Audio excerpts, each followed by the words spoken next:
I thought it was just a small accounting mistake, until I saw the number, $60,000 missing. When I asked questions, the HOA board went silent, then hostile. That's when I knew something was very wrong. What I uncovered next didn't just expose corruption, it destroyed. I never cared about the HOA. To me, it was just another bill, something you paid every month so no one complained about your lawn or the color of your mailbox. I had lived in the neighborhood for 3 years, kept to myself, and followed the rules just enough to avoid trouble. Life was simple that way, until the letter showed up. It was a plain white envelope, stamped with the HOA logo in the corner.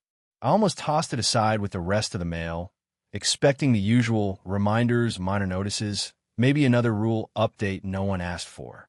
But something about it felt different. Inside was a single page. Notice of dues adjustment. I frowned. Our monthly HOA fee was going up. Not by a little, but by nearly 40%. At first, I thought it had to be a mistake. There hadn't been any major upgrades in the community. No new amenities. No visible repairs. The streets looked the same. The clubhouse was still closed half the time. Even the landscaping, one of the main things they always bragged about, looked worse than usual. So why the sudden increase? The letter gave a vague explanation. To maintain financial stability and address reserve fund requirements. That was it. No breakdown. No details. No transparency. I remember sitting at my kitchen table, reading that line over and over again. It didn't sit right with me. Not because I couldn't afford it, but because it didn't make sense. And when something doesn't make sense, there's usually a reason. At first, I tried to ignore it. I told myself it wasn't worth the hassle. HOA boards were known for being difficult, and I had no interest in getting dragged into neighborhood politics. Most people just paid the extra amount and moved on with their lives. But then I started noticing things. Small things. The kind of details you wouldn't normally pay attention to, unless you're already looking. A few days after the letter arrived, I took a walk around the neighborhood. I wanted to see if I had missed something. Maybe there had been repairs. Maybe there was some big project I hadn't noticed. But there was nothing. No construction. No upgrades. No signs of recent work. In fact, if anything, things looked slightly worse. One of the streetlights near the entrance had been out for weeks. The sidewalk near the park had cracks that hadn't been fixed. The community pool, supposedly maintained regularly, had leaves floating in it and a broken gate latch. This wasn't where extra money was going. So where was it going? That question stuck with me. A few days later, I ran into one of my neighbors while checking the mail. He was holding the same letter. "Did you see this?" he asked, shaking the paper. "Yeah," I said. "Doesn't make much sense." He let out a short laugh. "Nothing they do makes sense." I waited for him to say more, but he didn't. Instead, he just shrugged and added, "It's the HOA. What are you going to do?" And that was it. That reaction bothered me more than the letter itself. It wasn't confusion. It wasn't anger. It was acceptance. Like this kind of thing had happened before. That night, I pulled up the HOA's online portal. Every homeowner had access to it, but I had never really used it before. There were documents, meeting notes, financial summaries, things I had always ignored. Until now, I started with the most recent financial report. At first glance, it looked normal. Columns of numbers, budget categories, expenses listed under maintenance, utilities, administrative costs. But the more I looked at it, the more something felt off. The numbers were too clean, too rounded, and some of the categories were strangely vague. One line caught my attention. Reserve Fund Allocation Adjustment. It was a large number, larger than anything else on the page. But there was no explanation attached to it. No details about what it was for. No mention of any specific project. Just a number. I scrolled further. That's when I noticed something else. The reserve fund balance, the money set aside for major repairs and emergencies, had changed. Not just slightly, significantly. It didn't match what I remembered from an older report I had briefly seen months ago. At the time, I hadn't thought much of it. Now it felt important. I opened another document, an older financial summary from earlier in the year. Then I compared the two. That's when the first real red flag appeared. The numbers didn't line up. Not in a small way. In a way that couldn't be explained by normal expenses. I sat back in my chair, staring at the screen. Maybe I was reading it wrong. Maybe there was something I didn't understand. That had to be it, right? I wasn't an accountant. I wasn't someone who dealt with financial reports every day. It was entirely possible I was misinterpreting the data. But the feeling didn't go away. If anything, it got stronger. Because deep down, I knew one thing. Numbers don't just change without a reason. And whatever that reason was, it wasn't written anywhere in those reports. I closed my laptop, but I couldn't shake the thought. The dues increase. The lack of visible improvements. The vague financial statements.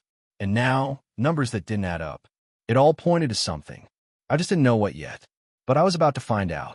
Because for the first time since I moved into that neighborhood, I wasn't willing to just ignore it. And the more I thought about it, the clearer it became. This wasn't just a simple fee increase. This was the beginning of something much bigger. And if the numbers were wrong, then someone, somewhere was hiding the truth. The next morning, I couldn't let it go. What started as a small doubt had turned into a constant itch in the back of my mind. Every time I thought about that financial report, the same question came back. Were they not telling us?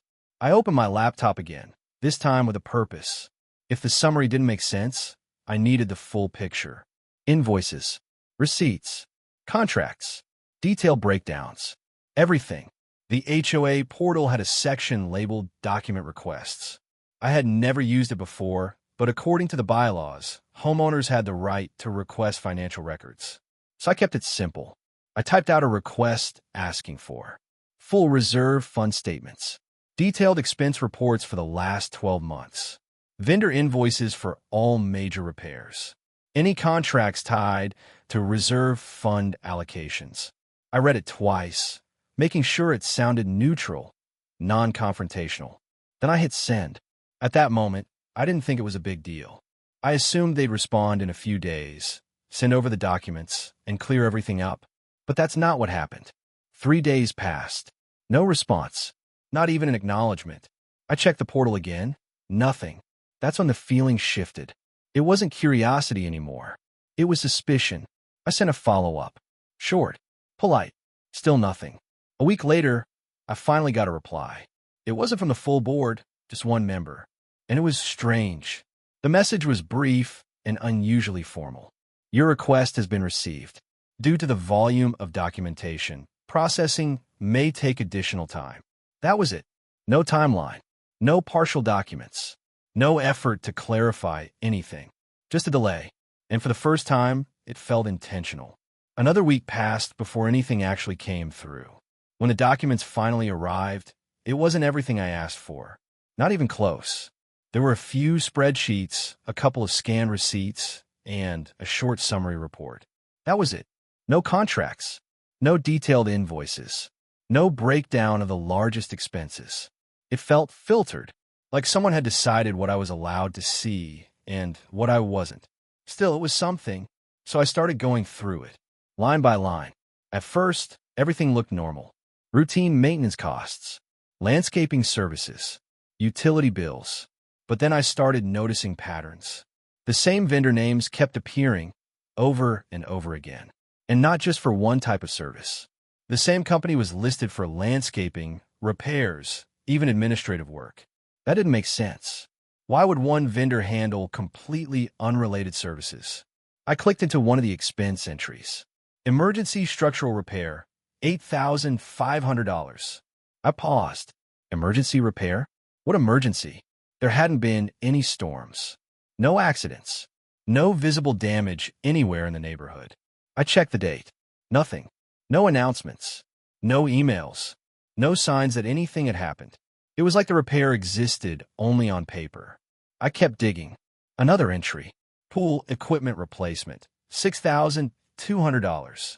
That one caught my attention immediately. I had walked past the pool just days ago. Nothing had been replaced. The same old equipment was still there, slightly rusted, barely maintained. If they had spent over $6,000, where did it go? The deeper I went, the worse it got. There were multiple entries labeled as urgent or emergency, but none of them had any clear explanation. No photos, no reports, no details, just numbers. And those numbers were adding up fast. I opened a separate document and started writing everything down. Every suspicious expense, every vague description, every repeated vendor name. At first, I thought maybe it was just poor record keeping. Maybe the board was disorganized. Maybe they just weren't good at documentation. But then I noticed something that changed everything. Several of the invoices had the same formatting, same font, same layout, even the same spacing. They looked identical, too identical, like they had all been created from the same template. Or worse, by the same person. I zoomed in on one of the vendor names. It wasn't a well-known company. In fact, I had never heard of it before. So I searched for it online. Nothing. No website. No business listing. No reviews. No record of it existing at all. I tried another one. Same result. That's when my stomach dropped. Because now it wasn't just about missing information. It was about fake information. I leaned back in my chair, staring at the screen. This wasn't normal. This wasn't sloppy accounting. This was something else. Something deliberate. Later that evening, I ran into another neighbor, the same one from before. I decided to ask him a few questions. Have you ever looked at the HOA financials? I asked. He hesitated.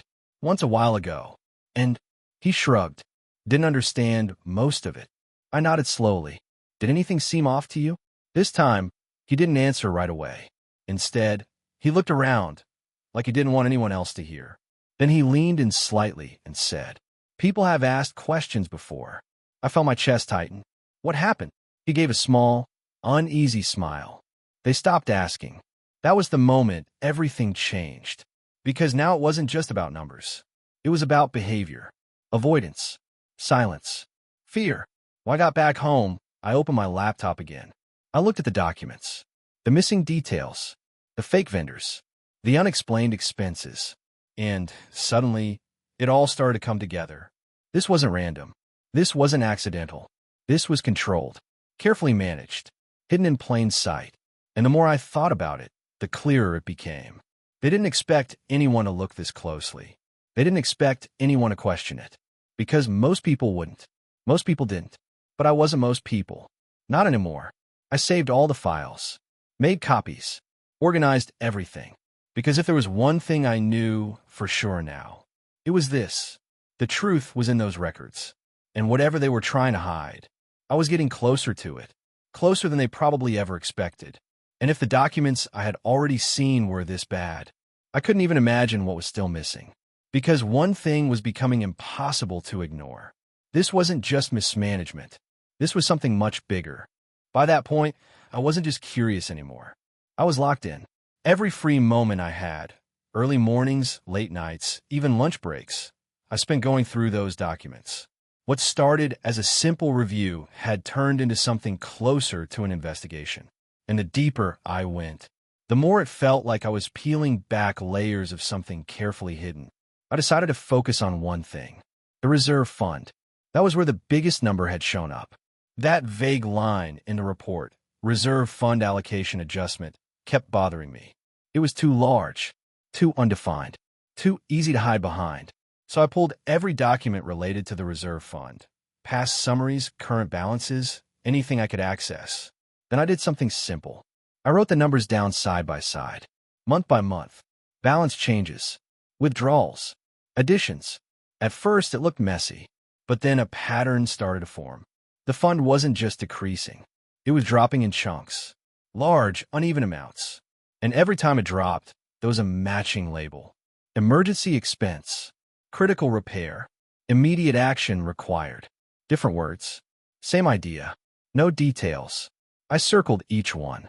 Then I added them up. Once, twice, 3 times, just to be sure.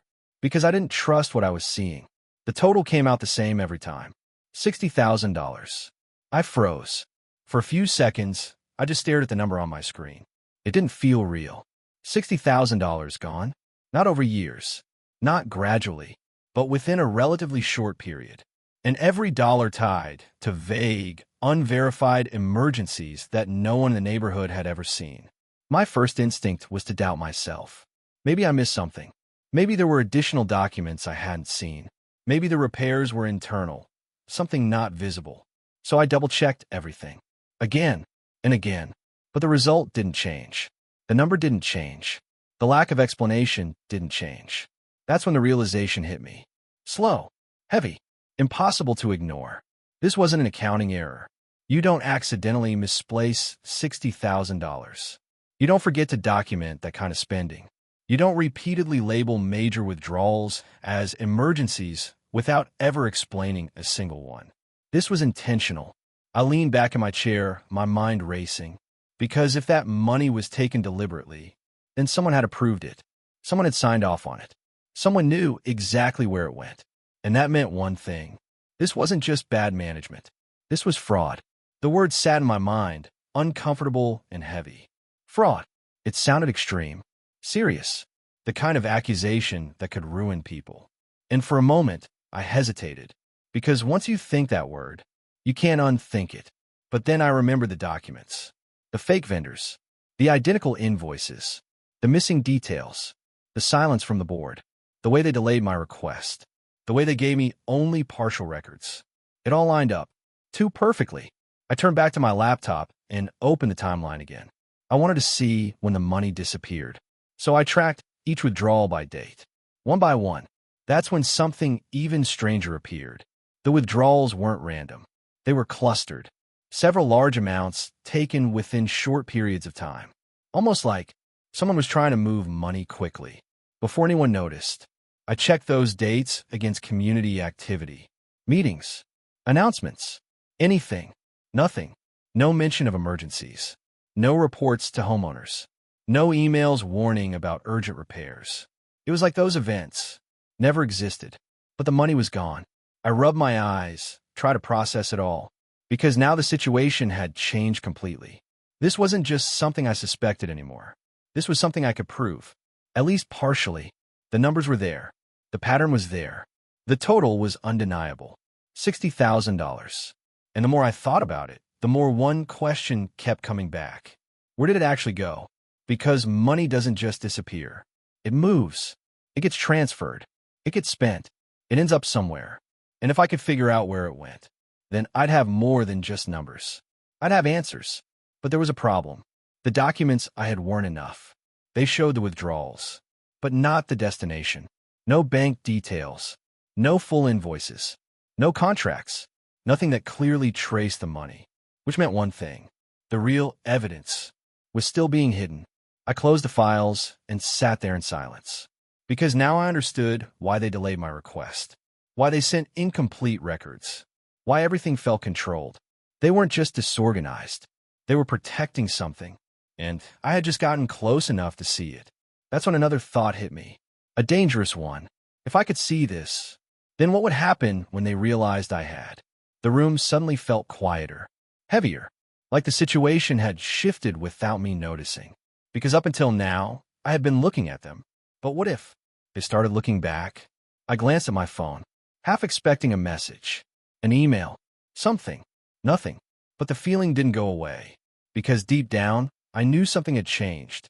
I wasn't just a homeowner anymore. I wasn't just someone asking questions. I was a problem. And if there was one thing I had learned so far, it was this. People who hide things this big don't like problems. I took a deep breath and looked back at the number one last time. $60,000. That was the moment everything became real. The moment this stopped being a curiosity, stopped being a personal investigation, and became a fight. Because whatever the truth was, I was already too far in to walk away. And something told me the next step wasn't going to be easy. Because if the money trail ended here, then the only way forward was straight through the people hiding it. And that meant one thing. It was time to confront the HOA. I didn't sleep much that night. Every time I closed my eyes, the same number flashed in my head. $60,000. Gone. Hidden behind vague labels and fake paperwork. And now that I had seen it, I couldn't pretend I hadn't. The next morning, I made a decision. I wasn't going to sit behind a screen anymore. I needed answers. And the only people who could give them were the ones in charge. I drafted an email to the HOA board. Not emotional, not aggressive, just direct. I laid out everything I had found. The unexplained reserve fund withdrawals, the repeated emergency expenses, the missing documentation, the questionable vendor names. And then I asked a simple question. Can you provide a detailed explanation for these transactions? I read it twice, then sent it. This time, The response didn't take a week. It came the same day, and it was completely different from before. We recommend you refrain from making unfounded accusations. All financial matters are handled appropriately and within HOA guidelines. That was the first line. No explanation, no clarification, just a warning. I felt my jaw tighten as I read it again. They didn't deny anything. They didn't explain anything. They just tried to shut it down. A few minutes later, another email came through. This one was shorter, colder. Further inquiries of this nature may be considered disruptive to the community. Disruptive. That word stuck with me, because suddenly asking about missing money was a problem. That's when I knew they weren't going to answer my questions. Not willingly. But I wasn't done. A few days later, the HOA announced an emergency community meeting. No agenda, no details, just a notice. Mandatory attendance, strongly encouraged. That alone was unusual. HOA meetings were usually quiet, routine, and mostly ignored. But this felt different. Tense, like something was about to happen. The meeting was held in the community clubhouse. By the time I got there, the room was already filling up. Neighbors I had barely seen before were there. Some looked confused. Others looked curious. A few looked uneasy. At the front of the room sat the HOA board. 5 members, all in their usual positions. But their expressions were different, tighter, more serious. The meeting started quickly. No introductions. No small talk. Just straight into it. One of our residents, the board president began, has recently raised concerns regarding the association's financial management. I felt every head in the room shift slightly. Not fully turning, but enough to notice. The president continued. These concerns are based on misunderstandings and incomplete interpretations of financial data. There it was. Not an explanation. A dismissal. I stayed quiet. For now. They went on for several minutes, talking in general terms. Transparency, proper procedures, community trust. But none of it addressed the actual issue. None of it explained the missing money. Finally, I raised my hand. The room went still. Yes, the president said, clearly not pleased. I stood up, kept my voice calm, controlled. Can you explain the $60,000 in reserve fund withdrawals labeled as emergency expenses? Silence. Not just from the board. From everyone. For a brief moment, no one moved. Then the tension snapped. That figure is being taken out of context, one of the board members said quickly. Then put into context, I replied. A few people shifted in their seats. Someone in the back whispered something. The president leaned forward. All expenditures have been properly recorded and approved. Approved for what? I asked. No one in this community has seen any of these emergency repairs. There's no documentation, no visible work, and several of the vendors listed don't appear to exist. That did it. The room changed. You could feel it, because now it wasn't just a question. It was an accusation. One of the board members spoke up sharply. You are making serious claims without proper understanding. This kind of behavior can create unnecessary panic. Panic, another word, carefully chosen. I'm asking for proof, I said. That's not panic, that's accountability. Murmurs spread through the room. Quiet first, then louder. People were listening now, really listening. The board members exchanged glances. Quick, tense. Then the president spoke again, slower this time. Certain financial matters involve confidential agreements. Not all details can be disclosed publicly. There it was. The wall. So you're saying homeowners are paying increased dues, I said, but aren't allowed to see where their money is going? More murmurs. This time louder. The board member who had spoken earlier leaned forward. This line of questioning is inappropriate for this setting. I didn't sit down. Then what's the appropriate setting? I asked. No answer. Just silence. And in that silence, something shifted. Because for the first time, it wasn't just me questioning them. It was everyone. You could see it in their faces. Confusion, doubt, concern. The board had lost control of the room, and they knew it. The president cleared his throat.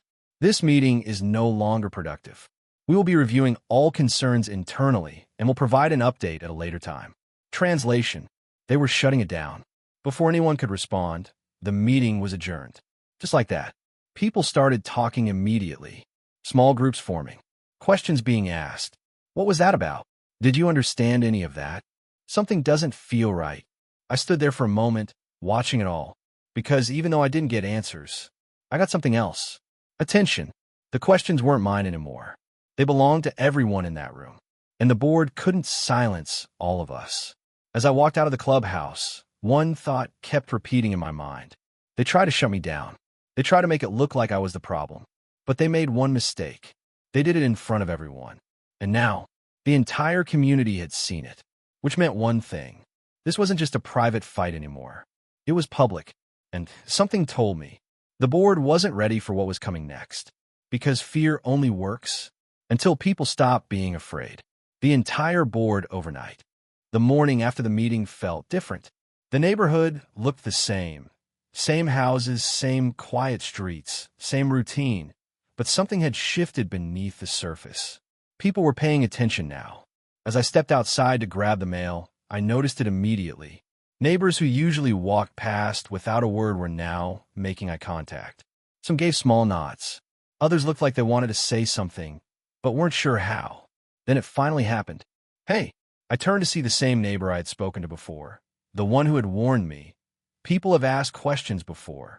He walked over slowly, lowering his voice. That took guts, he said. I gave a small shrug. Someone had to ask. He glanced around, just like last time. They didn't answer anything. I know. For a moment, neither of us spoke.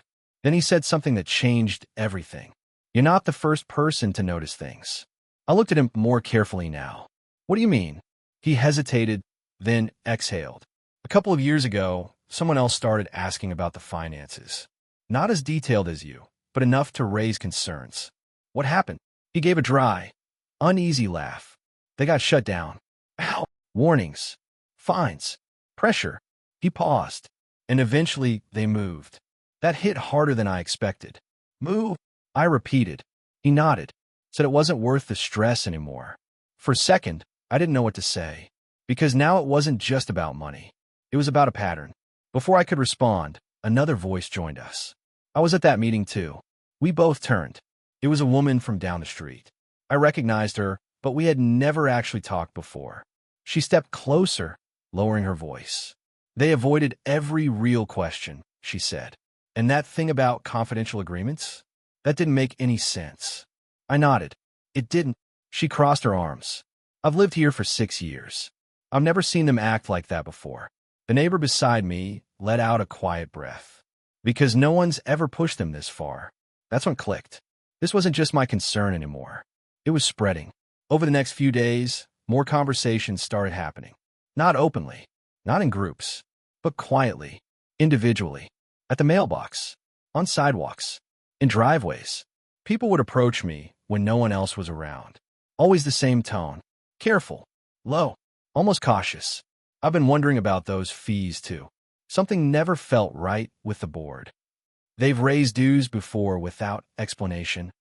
Each conversation added another piece to the puzzle. One neighbor mentioned a repair project that had been billed but never actually completed. Another talked about a landscaping contract that seemed overpriced for the work being done. Someone else brought up fines that appeared suddenly, with no clear justification. Individually, they sounded like small issues. But together, they painted a very different picture. This wasn't new. This had been happening for a long time. The difference now? People were finally connecting the dots. A few days later, I decided to take things one step further. Instead of waiting for conversations to happen randomly, I started reaching out directly, carefully, privately. I knocked on doors of people I had spoken to before, followed up with those who had shown concern, asked simple questions, shared some of the documents I had found. At first, people were hesitant. You could see it in their expressions. That same fear, that same uncertainty. But once they saw the numbers, the patterns, the missing details, the hesitation started to fade. Because facts are hard to ignore. One evening, a small group of us gathered in my living room. Nothing formal, just a few neighbors sitting around, looking at printed documents spread across the table. For the first time, everything was out in the open. This is where the money disappears, I said, pointing to the reserve fund entries. Someone leaned closer. $60,000. all labeled as emergency. I nodded. No proof. No records. No visible work. Another neighbor flipped through the pages. These vendor names, I've never heard of any of them. I tried looking them up, I said. Most of them don't exist. The room went quiet. Because now it wasn't just suspicion. It was real. This is fraud, someone said under their breath. No one disagreed. For a moment, the weight of that word filled the room. And the question came, the one everyone was thinking. So, what do we do? I looked around at them. Really looked. A few days ago, these were just neighbors. People I barely knew. People who avoided conflict. People who accepted things as they were. Now, there was something else. They were paying attention. They were asking questions. They were ready to act. We don't stop here, I said. They listened. We've seen enough to know something's wrong. But if we want to prove it, really prove it, we need more than this. Like what? Someone asked. An independent audit. The word hung in the air. Because everyone knew what it meant. It wasn't just another complaint. It wasn't just asking questions. It was a direct challenge. To the board. They'll never agree to that, one neighbor said. They don't have to, I replied. All eyes were on me now. Homeowners have rights, I continued. If enough of us demand it, formally, they can't ignore it. Silence. Then slowly, heads started to nod. Not out of confidence, but out of understanding. This was the next step, and it wasn't going to be easy, because if there was one thing we had all learned by now, it was this. The board didn't like being questioned, and this wasn't just questioning them. This was forcing the truth out into the open, which meant one thing. They were going to fight back. As the meeting ended and everyone began to leave, one thought stayed with me. A few days ago, I was alone. Just one person asking questions. Now, we were a group, and groups are harder to silence, but at the same time, harder to control, because the bigger this got, the more dangerous it became, not just for the board, but for all of us. And deep down, I knew this next step was going to change everything. Once the word audit was spoken out loud, there was no going back. Over the next few days, everything moved faster than I expected. What started as quiet conversations turned into coordinated action. We weren't just talking anymore. We were organizing. The first step was simple, but critical. We needed numbers. Not financial numbers this time. People. According to the HOA bylaws, homeowners had the right to demand an independent audit, but only if a certain percentage of residents formally requested it. So we started knocking on doors. Not aggressively, not publicly, but directly. We explained what we had found, showed them the documents, kept it clear and simple. $60,000 is missing. We need transparency. Some people signed immediately. No hesitation. They had already seen enough. Others were more cautious, worried about consequences, worried about fines or retaliation. And honestly, I couldn't blame them, because by now, the board had started to react. It began subtly. Emails sent to the entire community, carefully worded. We are aware of misinformation being circulated. Certain individuals are creating unnecessary concern. All financial matters remain under proper management. They never mentioned names, but everyone knew who they were talking about. Us. Then the tone shifted. Another email came a day later. Shorter, sharper. Unauthorized distribution of internal documents may violate HOA policy. That one wasn't subtle. It was a warning. And it worked, at least on some people. A few neighbors who had been supportive suddenly became quieter, more distant. One of them even pulled me aside and said, I agree with you. I really do. But I don't want problems with the board. That word again. Problems. It was exactly what the board wanted. Fear, doubt, silence. But by then, it was too late to stop. Because for every person who stepped back, two more stepped forward. Within a week, we had enough signatures. More than enough. That was the moment everything became official. We submitted the request. Formal. Documented. Within our rights. An independent audit. And just like that, the pressure shifted. Now it wasn't just us pushing for answers. The system itself demanded them. The board couldn't ignore it anymore. But they still tried to control it. A few days after we submitted the request, we received their response. The board will review the necessity of an external audit and determine appropriate next steps. I read it twice, then laughed. They were still trying to delay. still trying to hold control. But this time it didn't work. Because the bylaws were clear, it didn't get to decide. They had to comply. And eventually, they did. Reluctantly, the audit was approved, but not without resistance. From the moment it started, the board made things difficult, providing documents late, sending incomplete records, questioning the auditor's scope. It was obvious what they were doing, slowing things down, buying time. But here's what they didn't understand. Time wasn't their ally anymore, because the deeper the audit went, the more it uncovered. At first, it confirmed what we already knew. Unexplained expenses, missing documentation, inconsistent reporting. But then, it went further, much further. The auditor requested full transaction histories, bank records, vendor payment details, things we had never been able to access. And that's where everything started to unravel. Because once those records came in, the pattern became impossible to hide.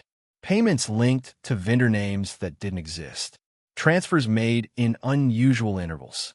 Amounts that didn't match any real services. And then, the connection. Some of those payments didn't just go to unknown vendors.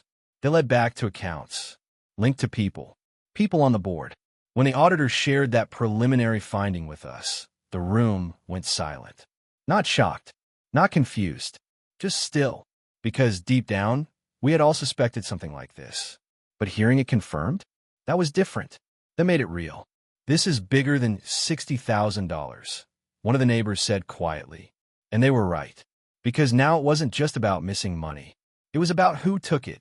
The board's behavior changed almost immediately. They stopped sending community emails, stopped addressing concerns, stopped responding altogether. It was like they had disappeared, but not completely, because behind the scenes, they were still trying to fight. We heard rumors, legal consultations, attempts to challenge the audit's validity, even discussions about dissolving certain records. Desperate moves, but none of it worked, because the evidence was already there. Documented, verified, independent. There was no controlling it anymore. And the closer the audit got to completion, the more pressure built, not just on them, on the entire community, because everyone knew what was coming next. The results, the truth, and whatever consequences came with it. One evening, as I sat going through the latest audit updates, I realized something. This had gone far beyond anything I expected. What started as a simple question about a fee increase had turned into a full-scale investigation. And now, there was no stopping it. Because once the truth reaches a certain point, it doesn't stay hidden. It surfaces.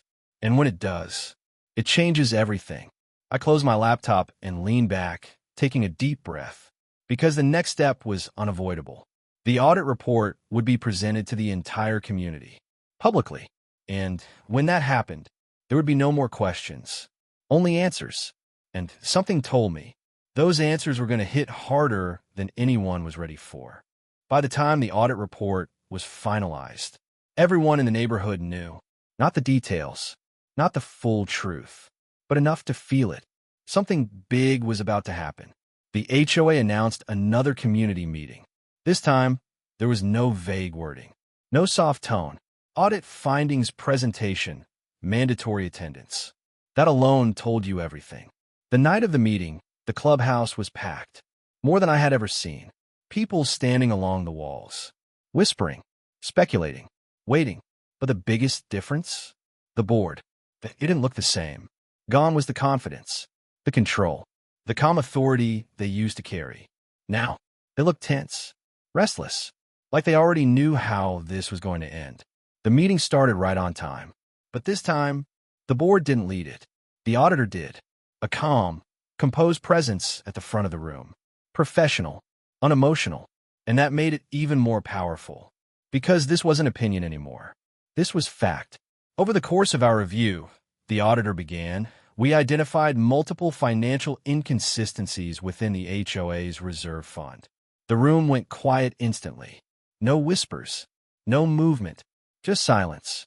Specifically, they continued, a total of approximately $60,000 was withdrawn under classifications labeled as emergency expenses without sufficient documentation or verifiable work. There it was, out loud, official, real. You could feel the shift ripple through the room. People looked at each other, some shaking their heads, others just staring forward. But the auditor wasn't done. Further analysis revealed that several payments were directed toward vendors that could not be verified as legitimate business entities. Murmurs started, low at first, then growing, because now it wasn't just about missing money. It was about fake vendors. The board members sat frozen. No interruptions, no denials, just silence. And then came the part that changed everything. Additionally, the auditor said, "We identified financial transactions that appear to be directly linked to accounts associated with current members of the HOA board." That was it. The moment everything broke. The room erupted. Voices overlapping. Questions flying. Shock turning into anger in seconds. What does that mean? They took the money? Are you serious right now?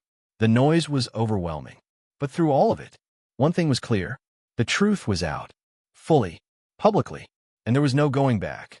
The board tried to respond. The president stood up, raising his hands. "Please, everyone, let's remain calm. There are explanations." But no one was listening anymore. "Explanations?" someone shouted. "You've had weeks. You said everything was fine. You raised our fees for this." The pressure hit all at once. Every unanswered question, every vague response, every attempt to avoid accountability. It all came crashing down in that moment. One of the board members tried to speak, but their voice got lost in the noise because they had lost something far more important than control of the meeting. They had lost trust. And without that, they had nothing. The auditor stepped back, allowing the room to react. Because at this point, there was nothing more to explain. The evidence had already done the work.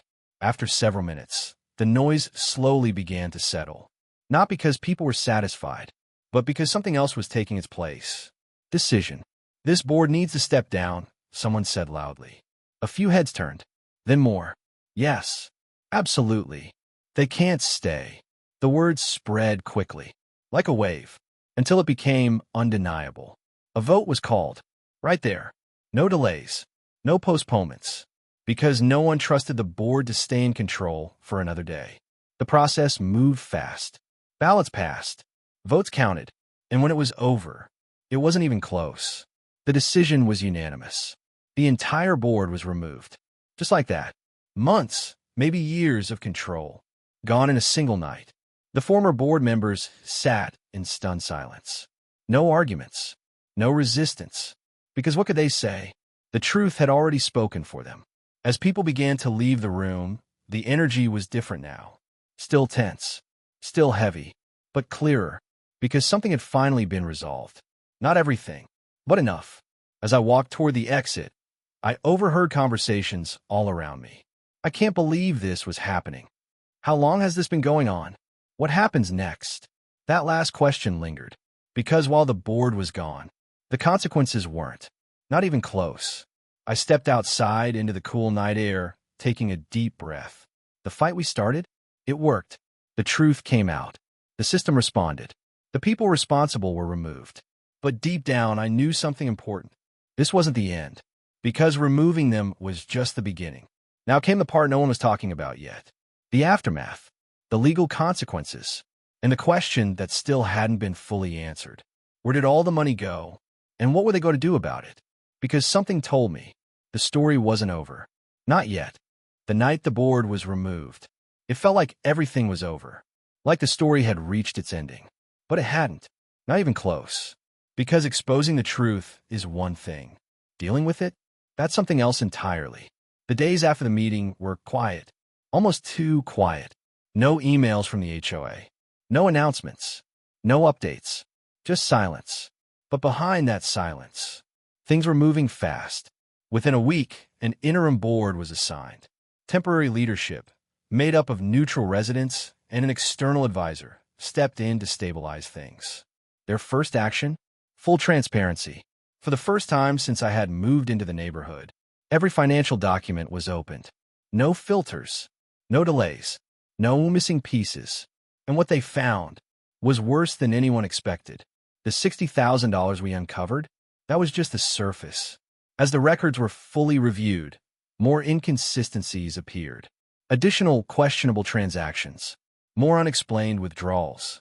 Different categories. Different timelines. Same pattern. By the end of the second week, the estimated amount of misused funds had grown significantly. No one said the exact number out loud at first, but when it finally came out, you could feel the weight of it across the entire community. This wasn't just a mistake. This was systematic. And now, it was undeniable. Legal action began shortly after. The HOA, under new leadership, filed formal complaints. External investigators were brought in. Financial records were handed over. The people who once sat at the front of every meeting now found themselves on the other side of the table. And this time, they didn't control the narrative. Details started to surface slowly. Not all at once, but enough to paint a clear picture. Funds had been redirected, disguised as vendor payments, moved through accounts, split across transactions. Carefully done, but not careful enough. Because in the end, the paper trail was still there. It always is. One by one, the former board members began to face consequences. Resignations weren't enough anymore. Some were formally charged. Others entered legal disputes. And while the exact outcomes took time, one thing was certain. They were being held accountable. Meanwhile, the neighborhood was changing. Slowly, but noticeably. The tension that once filled every interaction started to fade. People talked more openly, asked more questions, paid closer attention. And for the first time, the HOA actually felt like it belonged to the homeowners. New policies were introduced. Stricter financial oversight, regular audits, clear communication, no more vague reports, no more hidden numbers, just transparency. One evening, a few weeks later, I walked past the community board near the entrance. There was a new notice posted, a full financial summary, detailed, clear, accessible. Anyone could read it.